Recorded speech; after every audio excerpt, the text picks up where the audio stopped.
Hey everyone, I want to do a quick video about how this Retron HD sucks, apparently. So I have my cartridge, and I put it in, and I power it on, and yeah, nice magenta screen. That's good. I've done a fair bit of testing. I've cleaned the cartridge a bunch. I've tried multiple different games. Watch if I do something like this. You can't tell in the video, it's more of like a blood red than a magenta that time, and I'll get a white screen and a blue screen and a gray screen, and eventually it'll sometimes power on, which I hope I can get to do in this video, and you're like, oh great, this thing's working awesome. Okay, white screen this time, and you think the thing, you're like, hey, it finally booted up, and then you find out that none of the buttons work except for button A, and A behaves like start, and that's it. So like for this cartridge, all I could do was cycle between the games. I couldn't even select or start any of them. And I threw in Dragon Warrior, and that loaded up fine, except it's like, hey, push start to begin the game, and start didn't work, but A did. And then when you get in the game, you can't even move around.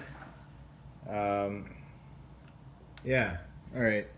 Well, this will turn into a long, boring video if I just keep trying this.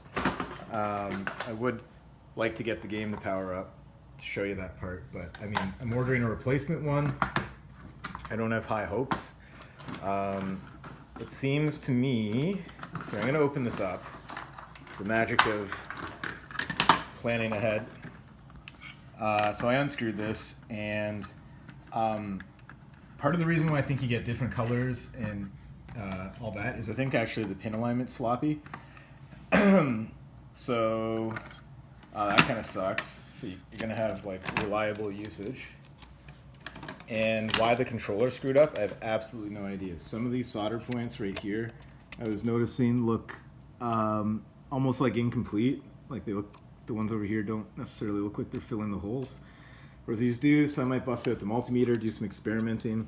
Also, whatever this solder job is has a glob of, I don't know if it's epoxy or something over it, and it's dried and left this weird white residue that kind of scratches off. So overall disappointed. I just wanted to get out and play some Duck Hunt, which is one of the only reasons to get this over the NES Classic. I mean, sorry for my throat.